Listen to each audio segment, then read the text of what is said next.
The scope of the forensic investigation entailed the following. A, determining the method of procurement process followed in the appointment of the service provider, as well as the agreement entered into with the Department of Health and the service provider, and determine whether the agreement and prevailing legislative policy frameworks were adhered to. B, whether the acquisition processes, agreements, and spending were done in accordance with the applicable legislative policy requirements.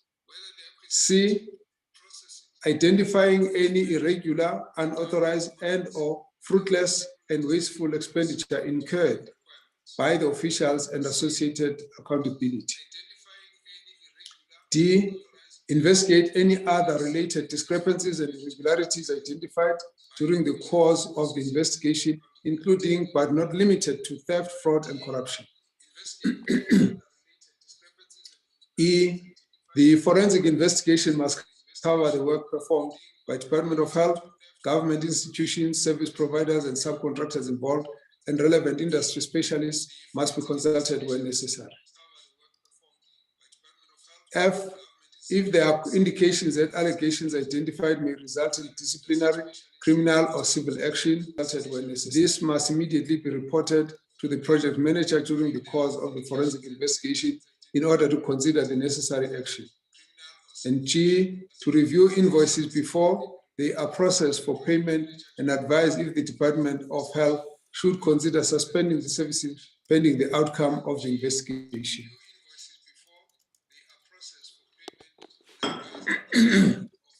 We understand that the work of the SIU is ongoing, and as was announced yesterday, the SIU head, Advocate Mkhize, advised the public that the investigation is nearing completion. As the department, we will continue to cooperate with this investigation, adhere to all their requests for information, and ensure that individuals whom they wish to interview are at their disposal. We will therefore be guided once its findings and outcomes are made available. With regards to the forensic investigation initiated by the department, I can confirm that the draft report was received by Director General on Friday last week. A final report has also been issued this week, Monday, 24th of May. Procedurally, once the Director General received the report, he had to ensure that the copy is also shared with the SIU. I, as Minister, also needed to ensure that a copy of the report is handed over to the President. This is because when this matter came up and my name was linked to it, I had a duty to report to the President, the head of the executive as my superior, and I had an undertaken to keep him appraised. I can confirm that both SIU and the President were given the final report on Tuesday.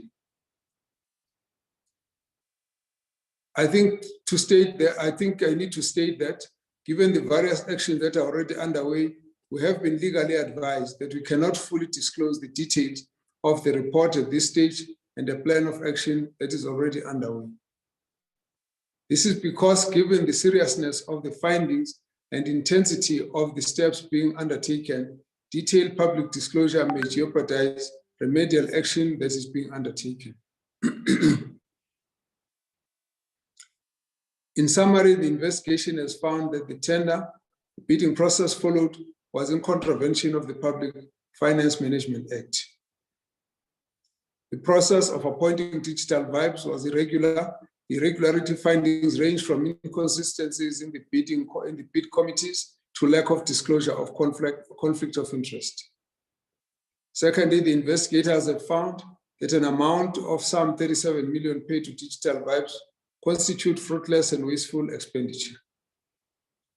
That in respect of COVID-19 related communications work that was performed by Digital Vibes, the investigator noted that the service provider received requests for work from Department of Health prior to the contract being expanded to include COVID-19 communication. These requests resulted in a financial commitment of some 35 million that the Department of Health ended up paying after the expansion was approved. Investigators therefore concluded that any amount which was paid to Digital Vibes for any work done in relation to COVID-19 communication prior to the approval of the expansion to include COVID-19 work was irregular as the expenditure was incurred in contravention of Treasury regulations. The investigators therefore concluded that the appointment of Digital Vibes was irregular, and as a result, a total of 150 million that was paid to Digital Vibes by Department of Health during the period of 29 January 2020 to February 2021 was therefore irregular expenditure and should therefore be recorded in accordance with the stipulations of PFMA. I can confirm that the Director General has formally reported to the National Treasury as required. I can also confirm that the process of consequence management, that is taking disciplinary action against all implicated individuals, is also underway. Finally, I can also confirm that the legal processes to recover the funds that we believe the department should not have paid has also commenced. As I've already stated above, the details of this process will be disclosed at a later date in order to protect the integrity of these critical actions. We're aware that the question that may arise is whether elements of fraud and corruption were identified in the irregular expenditure. We wish to inform the public that this investigation is still ongoing through a flow of funds analysis that is being conducted. It is this flow of funds analysis that will also confirm if the department was overcharged for services provided by Digital Vibes and quantify it. I'm also aware that the key narrative that has been that this contract was awarded to my associates, and thus inferring that I may have used influence in the awarding of this contract to this said company. In our very first public response to this matter, I did confirm that Ms. Mita had worked in my office as a PA. She then tendered her resignation, citing personal reasons.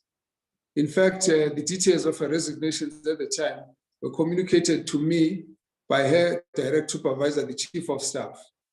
She expressed that the work demands, including travel between Cape Town and Pretoria, as well as frequent traveling abroad, were taking a toll on her personal life, and she wished to focus on family and with time pursue a more stable job aligned to her qualifications and allowing her to be home daily.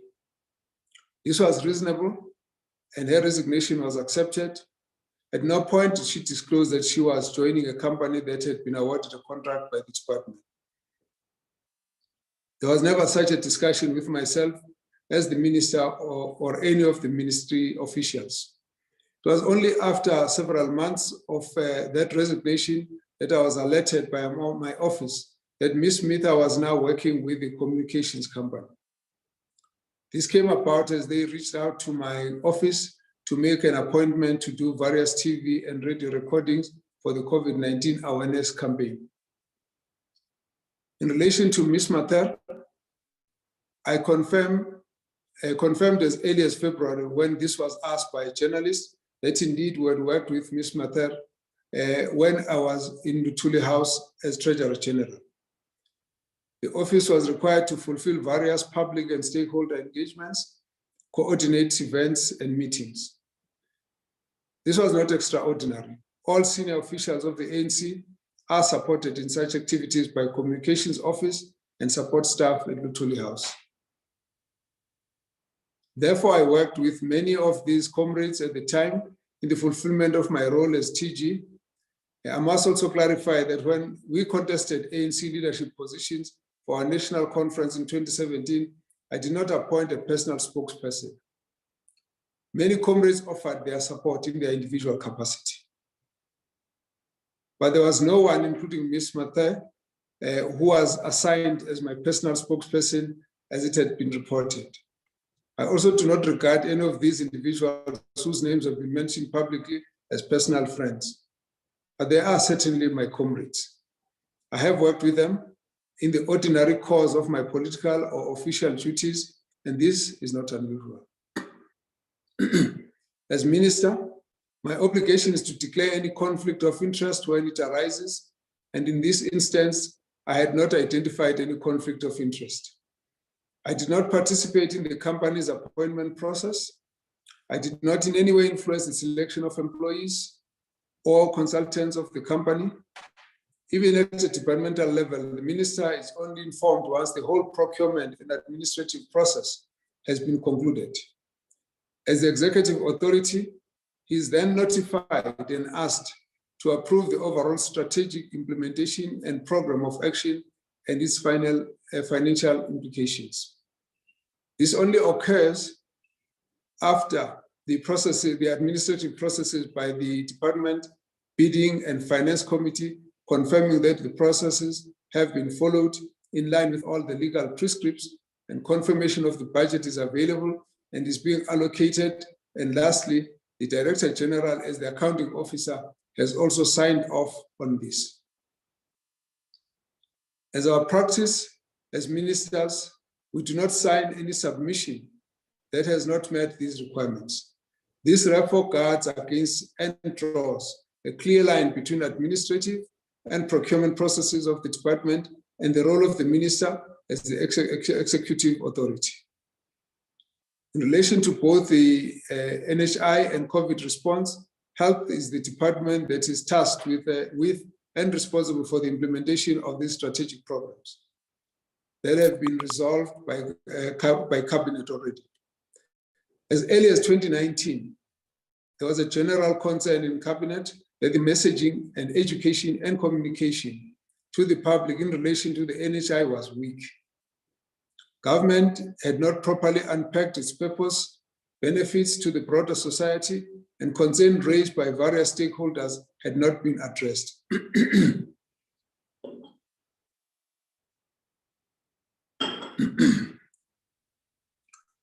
The department was then required to ensure that there's a proper strategic communication strategy.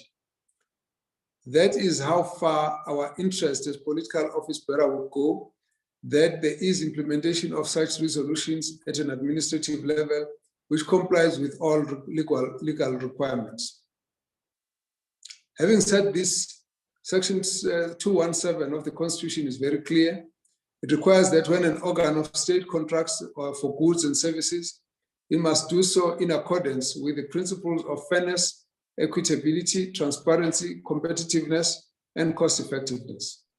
It therefore saddens me that we have now find ourselves in a situation where a contract that was supposed to fulfill public good has now violated constitutional principles that were meant to be always adhered to by the department. Excuse me. Personally, I must express my sense of shock at the figures that have now been disclosed in the report as constituting irregular, fruitless, and wasteful expenditure. There's also been a narrative in the media reports that ministry had outsourced its basic functions to a service provider, as the ministry programs are now alleged to have been coordinated by Digital Vibes. From what I'm told, this is based on invoices that the company submitted to the department. I have not had the benefit of seeing these invoices that were paid by the department, but I wish to categorically state that programs of the minister are coordinated directly by the office of the minister in the department. Members of the public will, for example, recall that when COVID-19 hit South Africa, this country subsequently went on a lockdown. I personally dealt directly with the provincial MECs. The ministry team was primarily responsible for the coordinating activities on the ground with those of the relevant provinces. Excuse me. All public addresses were prepared and drafted by myself and ministry officials. There are no speeches which were prepared by a service provider, and all core content was developed by the Department of Health officials. Given some of these specifics that have since come out in the media as work having been done by Digital Vibes on behalf of the department, I've asked the DG to avail copies of the said invoices to the ministry in order to carefully go through these items that were billed for and flagged, and all those that may have been included as having been done by a service provider when they were actually done by the officials internally. Whilst we have also accepted in terms of the investigation report that communications work was done, the analysis and quantification of the value for money is important. And in this regard, my position as minister remains clear and was immediately expressed to the DG on Friday when I had sight of the report. If there's evidence that funds belonging to the states were not used for the intended purpose, these must be recovered without any delay. In conclusion, therefore, I once again urge the media and members of the public to allow these processes to unfold. I acknowledge my responsibility as a public representative to account, and we therefore commit to keeping the public appraised to the extent that it does not compromise the ability of the investigating agents and law enforcement agencies to carry out their duties. If any member of the public has any further evidence that may assist these ongoing independent investigations, we encourage that these processes be supported. Thank you. Thank you very much, Minister. I'm going to, before we take questions, although Minister, I only actually have one question at this stage, but perhaps we can give the Director General an opportunity to perhaps make any comments or additions before I come to the questions. DG. Thank you very much, Dr. Manzi, members of the media. Apologies, DG. We are live, so if I may just request DG to start this video. Thank you. Thank you very much, Dr. Manzi, and thank you very much, Minister and members of the media. Yes, I would like to concur with the Minister in terms of his expressions as it relates to this matter. I must confirm that, yes, we did in January commission forensic investigator look at the matter, and we have now received the report, which we are now processing. That we have finalized the letter to Treasury to report the irregular expenditure, and we are in the process of instituting some internal disciplinary processes as it relates to this matter. I must, however, say that the report did raise a number of issues, some of them which we have had to deal with. For example, one of the issues that was raised by the report was that the minister, some of the submissions that the minister had to sign were not supposed to be signed by the minister, but by the Director General. We have actually then immediately after that taken an opportunity to get a legal advice to that matter, which we have now received from the Senior Counsel, which actually guides us as a department in line with the PFMA what needs to be done. I must, however, stress that those submissions, none of the submissions do go to the minister without the signature of the accounting officer, who is the Director General. So we are following all the processes as we are speaking, and we've started all the processes, including the process of trying to see that if there's any irregular expenditure, we've appointed the Senior Counsel to actually work with us in terms of a recovery of some of the expenditure. So we must say that as a department, this has been an eye-opener, and in no way was the department deliberately involved in any fruitless or irregular expenditure. Hence, we are putting in corrective measures. We'll be able to take the questions as they come through. Thank you very much, Dr. Manzi.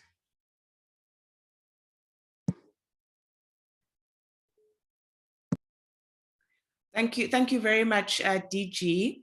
Minister, I do have now a couple of questions, but there is one frequently asked question, and that is, of course, if the minister can just confirm or just say if the minister in any way, shape, or form benefited from the proceeds of this contract. So this is just one that has frequently come up, Minister, before we come to some of the other questions. Thank you very much. Let me categorically state that I have not personally benefited from this contract. Thank you. Thank you, Minister. I'm going to, I'm going to just take a question. Okay, no, I'll keep this one for the DG a bit later. I'm going to come to, I think here's another sort of frequently asked question, Minister, but this one it is coming from Tamar Khan. There have been calls for the Minister to step aside until the SIU has finalized its investigation. Can the Minister respond to that? We have responded to the question before. The SIU investigation is ongoing, and we have cooperated with the entire investigation. I actually wrote and welcomed the SIU investigation and offered my support immediately, and also ensured that all the members of the department, that are needed by the SIU are invited, that they are available so that the investigation can proceed without any hindrance. We have in this process also made sure that there is no hindrance whatsoever to the investigation. So there's not been a need for us to consider stepping aside, but also we had been doing this investigation earlier than the SIU, and we believe that if there's any concern, because the investigation of the SIU instituted by the president would have been informed if there's any obstruction that is associated with the department. Thank you very much. Thank you, Minister. I picked up a question from Heidi Jokos at ENCA, also a question that does frequently come up, and that is essentially the Minister's extent of oversight. So her question is that, did the Minister not have any oversight on the matter?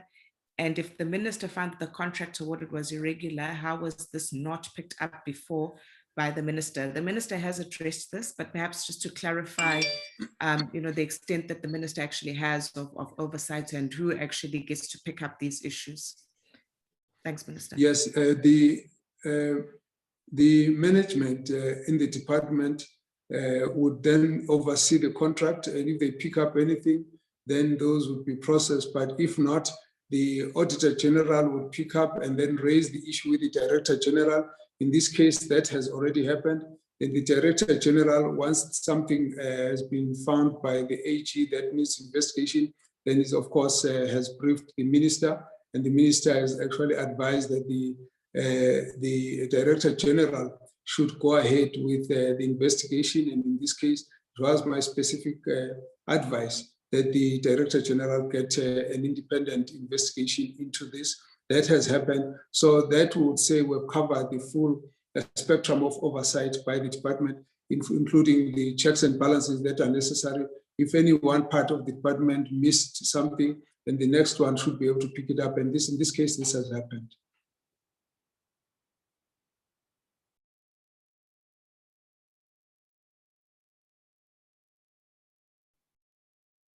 Oh, my apologies, Minister. I was struggling to unmute. I'm just going to come to that question for the DG, and then I think we're going to probably need to close because the Minister does have a commitment. Yeah, DG, can we just check? I think the DG already has covered this, but just to cover the question. So as of now, has any action been taken against any individual in the department? Because someone had to approve the digital vibes work, someone had to sign it off. DG? Thank you very much, Dr. Manzi. Yes, we are currently in the process of instituting some disciplinary actions, and we need to be very sure that we follow the law in terms of this, so that we are not found to be procedurally unfair. And the process is very advanced, and I would like to request the public to just allow us time, but I must just confirm that we will not leave any stone unturned in this matter, and there will be disciplinary action that is that we are currently processing, following all the legal processes that are there in terms of the labor law. Yes, we will be taking action. Thank you, Dr. Mkhize.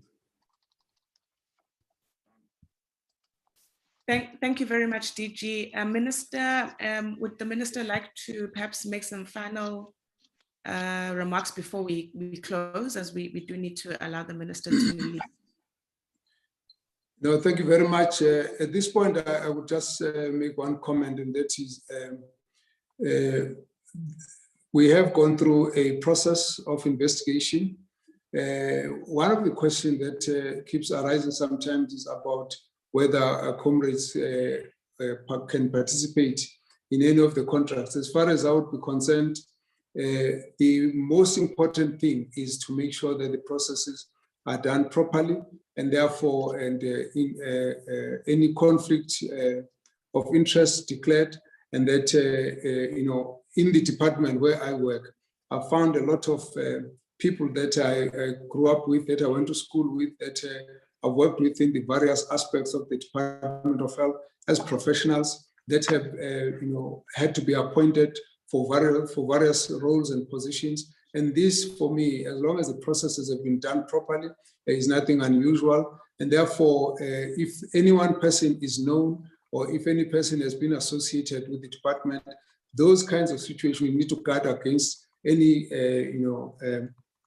conflict of interest. But if all the processes have been done properly, I don't find anything that's a problem with that. I think what's important is just to make sure that we guard our processes, that the integrity of the appointments is above board, and that would be important.